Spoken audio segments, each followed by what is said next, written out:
jamaah? Alhamdulillah. Alhamdulillahirrahmanirrahim. Kembali lagi di Islami Twinda, jamaah Islami Twinda yang dirahmati Allah. Masih membahas tentang tema yang luar biasa. Temanya adalah tidak ada hal apapun yang sebanding dengan nyawa. Nah sekarang kita lanjut lagi nih, Masya Allah buat jamaah Islami Twinda yang dirahmati Allah. Kita tanya sama guru kita Habib Usman. Bib, Ustaz Habib Usman, Ustaz Syam dulu deh. Siap. Ya, Ustaz Syam. Baik. Maaf ya Habib. Ya, Ustaz Syam, izin nih. Kita bicara masalah kerusakan. Lagi mikirin apa sih? Enggak, saya lagi mikirin ini Habib suratnya pinter-pinter nih. Enggak, soalnya tadi mau diajak main bola. Mau diajak nonton bola. Ntar aneh mau aja. lagi. Saya mau kasih banyak pertanyaan Habib Usman. Alhamdulillah, Saya Habib diajak. Usman mengajak kita. Insya Allah ada Nonton ajak bola di JIS. Di GBK. GBK nggak mau yang jauh-jauh. Ustaz Syam izin. Iya. Bicara masalah kerusuhan. Aduh. Apa kabar dengan saya? Masalah kerusuhan nih Ustaz Syam ya. Zaman sekarang ini kerusuhan banyak. Tapi kan bukan cuma zaman sekarang doang dong. Iya. Zaman Rasulullah dulu juga pernah dong terjadi kerusuhan. Peperangan malah. Nah bagaimana caranya Rasulullah ini menghadapi yang namanya kerusuhan ini supaya nggak rusuh lagi? Mohon izin penjelasannya. Tapi guruku Habib Usman, Maulana Mas Fadli serta guru-guru kami yang dimuliakan Allah Subhanahu wa taala, maka ada satu peristiwa penting menjadi titik balik kejayaan Islam, meskipun pada saat itu diklaim bahwasanya pasukan muslim pada saat itu mengalami kekalahan, yakni peperangan Uhud. Dan ternyata peperangan Uhud ini menimbulkan kekacauan juga di antara kaum muslimin. Kenapa? Karena beberapa orang sahabat Nabi SAW yang ditempatkan di bukit Uhud ini menjadi seorang pemanah. Itu ada puluhan sahabat karena Nabi datang dengan kurang lebih 1.000 orang. Di antaranya ada 400 orang munafik pada saat itu. Jadi sampai di medan perang 300-nya pulang mengatakan saya tidak jadi ikut perang ya Rasulullah. Subhanallah. Maka tersisa 700 orang, sebeberapa di antaranya ditaruh di bukit untuk menjadi pemanah. Maka pada saat itu terjadi kemenangan besar yang dialami oleh para sahabat Nabi SAW di bawah. Sehingga mereka yang berada di atas bukit dikatakan jangan pernah bergerak dari tempat kalian. Apapun yang terjadi dengan kawan-kawan kalian, meskipun kawan kalian kalah, jangan pernah turun dari bukit. Namun ternyata apa yang terjadi? Kawan-kawan mereka justru mengalami kemenangan. Maka mereka mengatakan kalau begitu kita boleh turun dari bukit ini. Subhanallah. Pada saat mereka turun inilah Khalid bin Walid pada saat itu belum menjadi seorang muslim, justru melakukan serangan balik terhadap kaum muslimin pada saat itu, sehingga banyak yang terbunuh, di antaranya adalah paman Nabi SAW, bahkan dimutilasi paman Nabi SAW pada saat itu. Sakit hati baginda Nabi SAW, begitu pula dengan para sahabat yang lainnya disebabkan para sahabat yang melanggar daripada permintaan Nabi SAW. Tentu saja pelanggaran ini menimbulkan kekacauan di antara para sahabat. Tentu saja pelanggaran ini menimbulkan kegaduhan, kericuhan di antara para sahabat. Mereka saling menyalahkan, gara-gara engkau kita mengalami kekalahan, gara-gara engkau kita mengalami yakni kericuhan seperti ini. Maka apa yang dilakukan oleh baginda Nabi SAW pada saat itu? Nabi tentu saja merasa kecewa dan sedih, pamannya meninggal dunia. Namun turun ayat, ba'da naqul a'udzubillahi minasyaitonirrajim. فبما رحمة من الله لنت لهم ولو كنت فظا غليظ القلب لانفضوا من حولك فاعف عنهم واستغفر لهم وشاورهم في الأمر. Maka Nabi bersikap cinta terhadap mereka, memaafkan mereka, lalu mengajak mereka untuk bermusyawarah kembali. Artinya apa? Berikan cinta, maka cinta itu akan berbalas kepadamu. Kalau terjadi kericuhan di masa Nabi SAW, Nabi mengatasinya dengan memberikan cinta, meskipun yang disakiti oleh mereka adalah Nabi sendiri. Wallahu ta'ala a'lam. Terima kasih banyak Ustaz Syam. Dari tadi teman saya berisik. Kenapa? Itu Ustaz Syam sepatunya baru ya kan? Kirain apaan gitu? Apanya baju saya lusuh, baju saya lusuh. Matanya begini aja tadi nih. saya tahu sih, saya begini-begini aja jamaah. Masya Allah. Ini salah satu ini luar biasa nih ya kan. Kita lanjut lagi. Jamaah. Nah nih ya yang paling penting nih, Masya Allah luar biasa, kita minta ilmunya dari guru kita Habib Usman. Adakah doa ya, doa nih ya yang senantiasa nih Allah ini berikan perlindungan kepada kita semuanya, yang bisa kita amalkan juga, yang kalau bisa ada kerusuhan dan lain-lain kita ini dilindungi Allah Subhanahu wa taala. Mau izin penjelasannya Bib. Tafadhol Bib. Mas Fadli, Ustaz Maulana, Ustaz Syam. Bismillahirrahmanirrahim. Allahumma salli ala sayyidina Muhammad wa ala ali sayyidina Muhammad. Ad-du'a silahul mu'min. Doa itu adalah senjatanya orang yang beriman dan bertakwa kepada Allah Subhanahu wa taala. Dengan doa kita diselamatkan oleh Allah Subhanahu wa taala. Orang yang berdoa menunjukkan dirinya bukan orang yang sombong. Orang yang berdoa menunjukkan dirinya membutuhkan Allah Subhanahu wa taala. Orang yang berdoa berharap akan pertolongan ya Allah Subhanahu wa taala. Orang yang berdoa senantiasa meminta kepada Tuhannya, yakni Sang Khalik, Sang Pencipta yang menciptakan alam semesta ini, yaitu adalah Allah Subhanahu wa taala. Ya Allah, jadikanlah kami hamba-Mu yang senantiasa bersyukur, berterima kasih, meminta, memohon kepadamu ya Allah. Dan jadikanlah kami hamba-Mu ya Allah yang bertakwa kepadamu ya Allah ya Rahman ya Rahim. Oleh karena itu, manusia yang beriman dan bertakwa kepada Allah memiliki doa setiap harinya. Pagi hari dia berdoa dengan wirdul latif.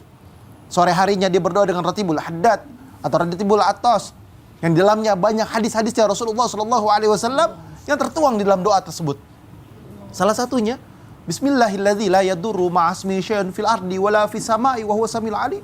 Dengan menyebut nama Allah Subhanahu wa taala yang menguasai alam semesta ini, langit dan bumi dikuasai oleh Allah Subhanahu wa taala. Tidak ada satupun yang bisa menyelakai kami kecuali dengan izin Allah Subhanahu wa taala. Dengan menyebut nama Allah, siapa yang berani untuk melukai kami, untuk menganiaya kami ataupun mencelakai kami karena meminta perlindungan kepada Allah Subhanahu wa taala.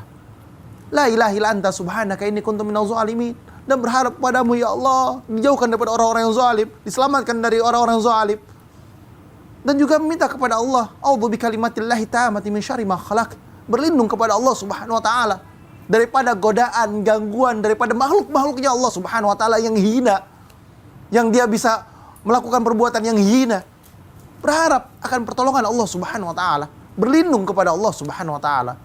Oleh karena itu, kita sebagai orang yang beriman dan bertakwa kepada Allah, doa sebagai senjata kita. Jangan tinggalkan wirdul latif pagi hari. Jangan tinggalkan membaca ratibul haddad atau ratibul atas pada habis sholat maghrib. Dan juga jangan tinggalkan wiridan zikiran yang lain. Dan menyebut nama Allah Subhanahu wa ta'ala dengan mengingat kepada Allah Subhanahu wa ta'ala. Ittaqullaha haitsu kunta. Ingat kepada Allah dimanapun kita berada. Berzikir kepada Allah. Dan jadikan hati kita yang selalu La ilaha illallah Muhammadun Rasulullah dimanapun tempat. Amin ya Allah ya Rabbal. Masya Allah. Terima kasih banyak Habib atas penjelasannya. Nah, tadi amalan-amalan diajarkan nih, kalau bisa nanti dicatat ya Bib ya. Buat di Islami Tinda juga nanti disampaikan nih Bib nih, biar yang di rumah juga makin jelas, bisa catat lagi kalau yang ketinggalan. Nah Masya Allah, kita lanjut lagi buat jamaah Islami Tinda dan dirahmati Allah. Tema kita hari ini bagus banget ya, tidak ada yang lebih berharga dibandingkan dengan nyawa. Namun Rasulullah SAW pernah bersabda ya, bicara masalah tentang apapun yang ada di dunia ini, katanya ini ibaratkan itu seperti sayap nyamuk, sehingga tidak ada yang sebanding dengan apapun nilainya dengan akhirat kelak. Nah ini satu kata-kata yang menurut saya ini tingkat puitisnya tinggi banget ya, nih. perbandingan. Iya. Sekiranya maknanya dunia ini dinilai oleh Allah sama dengan selembar ekor nyamuk, tidak dikasih yang lain. Gak usah judes juga dong ngomongnya. Bisa gak dijelasin ya, mohon izin. Ya, jangan saya doang, biar jamaah juga paham. Mohon izin. Habib dan Ustaz. Bismillahirrahmanirrahim. Allahumma shalli ala sayyidina Muhammad wa ala sayyidina Muhammad. Perumpamaan yang luar biasa yang digambarkan antara dunia dan akhirat oleh yang digambarkan oleh Rasulullah, sehingga penggambaran ini mengantarkan kita supaya menempatkan dunia ini bukan sebagai prioritas ya. Iya. Tidak menempatkan dunia ini sebagai prioritas. Kenapa? Karena banyak orang terlena dengan dunia, menganggap dunia ini dia mau tinggal abadi.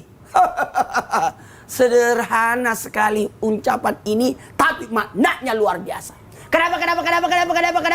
Karena membahas tentang bagaimana supaya kita tidak disilaukan oleh dunia. Kembali kalimat yang sangat bagus sekali yang diungkapkan oleh Sayyidina Abu Bakar As-Siddiq, dunia itu dalam genggaman, bukan di hati.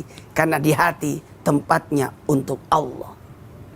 Karena betapa banyak orang terlena dengan dunia ini sehingga dia lupa akan bekalnya ke akhirat. Lupa akan mengingat akan Allah, mengingat akan kematian, tempatnya nanti di mana? Karena dunia ini hanya sementara, akhiratlah yang selamanya. Maka penggambaran yang luar biasa. Berarti biasa aja ya dunia itu? Iya, biasa aja. Banyak orang, mohon maaf, ayo hitung dirinya. Sekarang umur kita berapa? Mas Fadli usianya sekarang mungkin 35-an lah ya. jangan Nggak terima banget temannya kalau masih muda. 47 kan? Enak aja 48 sama bapak. Iya kan? 45 lah. Iya, iya. Ya. Iyalah. 45 berarti sisa ya 17 tahun lah. Kok dikit amat? Kan 63. Oh, tapi kan saya kan 88. Tapi masa hidup sakit kan? Enggak lah. Sehat kan? Sehat, Jadi gitu. alhamdulillah. Jadi penggambaran jadi ayo atur diri kita. Oh usia 40, 50, 60, 70, 80. Karena usia kita antara 60, 70. Kalaupun sama usia Nabi, bonus. Bonus, Kalau ada Masya lebihnya. Allah. Amin. Ini yang harus digambarkan. Bahwa ini aku harus ingat akhirat nih. Ini aku akan mati nih. Ini tahapan-tahapan sehingga orang lebih mempersiapkan diri. Makanya alhamdulillah sering-seringlah mendengarkan tausiah, mendengarkan kajian supaya kita senantiasa diingatkan. Masya Diingatkan. Allah. Siapa yang ingatkan? Ilmu yang mengingatkan. Amin, amin ya Rabbal Alamin. Makasih banyak Ustadz Maulana udah mengingatkan juga. Saya agak lumayan lah ya kalau seandainya memang seumuran Nabi 17 tahun. Nah, kalau Ustadz berarti lebih dekat dong. Ustadz kan udah 48, berarti cuma tinggal berapa lagi 15 tahun. paling banyak Ustadz Syam dia paling muda, ya kan? Kita lanjut lagi buat jamaah Islam itu yang ada di rumah. Ya Masya Allah ya. Kita akan lanjutkan lagi membaca pertanyaan yang masuk yang ada di sosial media Islam Indah. Kalau gitu kita kembali ke segmen Tanya dong Ustadz. Kami semua tanya dong Ustadz. Itu dari tadi orang di situ ngapain sih Ayes? Ayes, Ayes ngapain sih situ? sini. Ngapain? Wih, upacara kali ya. Jalannya begitu. Wih, BBB. Baris berbaris. Nggak gitu caranya. Iya. Ya, ambil. Ustadz mau ngambil. Langkah tegap. Maju. Mundur. Maju mundur. Iya. Wih. Ya, siap. Wih. Enak aja. Aku cuma kasih contoh. Ulang. Gua kasih contoh. Kasih contoh, ayo. Ayo, waktu durasi. Jalan. Maju. Jalan.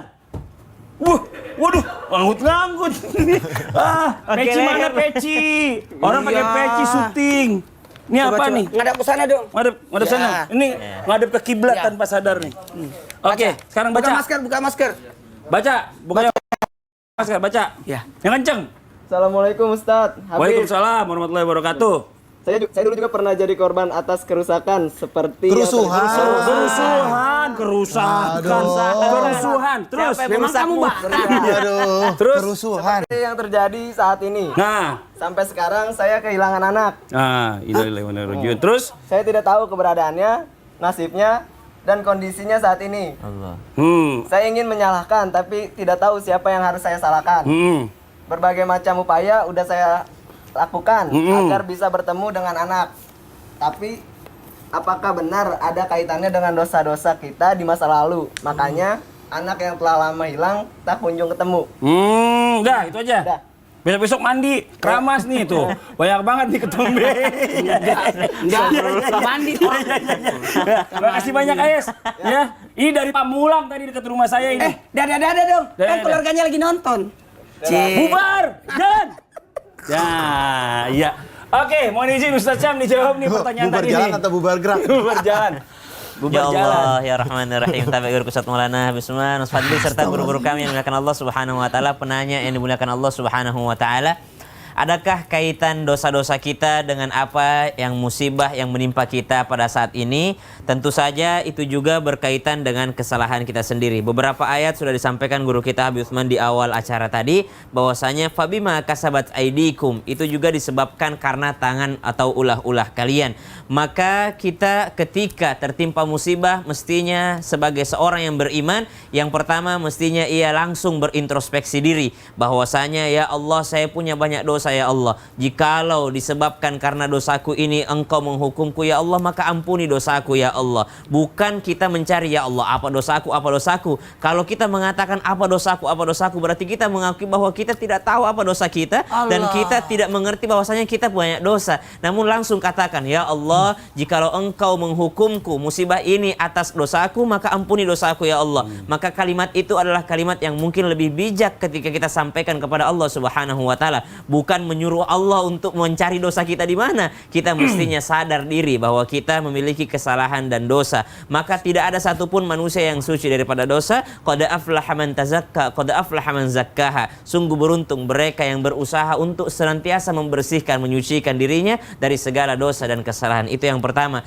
Yang kedua, ketika terpisah daripada anak, bukan juga senantiasa disebabkan karena dosa. Ada seorang ibu dikisahkan dalam Al-Quran terpisah dengan anaknya. Siapa itu? Ummu Musa atau Ummi Musa, ibunya Nabi Musa alaihissalam. Apakah ibu Nabi Musa punya dosa? Tentu saja dia adalah yang mulia di mata Allah Subhanahu wa taala karena dia melahirkan seorang rasul, dia melahirkan seorang nabi. Tentu saja dia cinta terhadap anaknya dan mendidik anaknya dengan pendidikan yang baik. Namun dia pun dipisahkan oleh Allah Subhanahu wa taala dengan bayinya yang begitu ia cintai. Bahkan terpisahnya dengan sangat yang tragis caranya. Anaknya hendak dibunuh oleh tentara Firaun. Lalu ibu Nabi Musa diperintahkan oleh Allah Subhanahu wa taala menaruh bayinya ke atas keranjang yang belum tentu anti air, lalu dialirkan ke sungai. Pada saat itu keranjangnya diikat lalu dilepaskan oleh ibu Nabi Musa alaihissalam. Maka apakah Nabi Musa ataupun ibu Nabi Musa punya dosa pada saat itu? Tentu saja mereka diuji oleh Allah Subhanahu wa taala.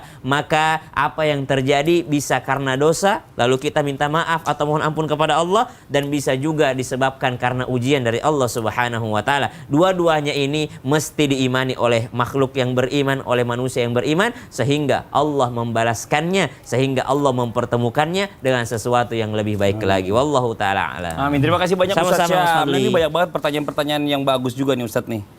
Aku. Ini bentar Ustaz Muhammad. Ada yang minta tolong. Apa itu? Ada yang minta tolong Ustaz nih. Tuh. Ini tuh, minta tolong nih. Oh minta tolong sama Ustaz kayaknya nih. Tolongin nggak?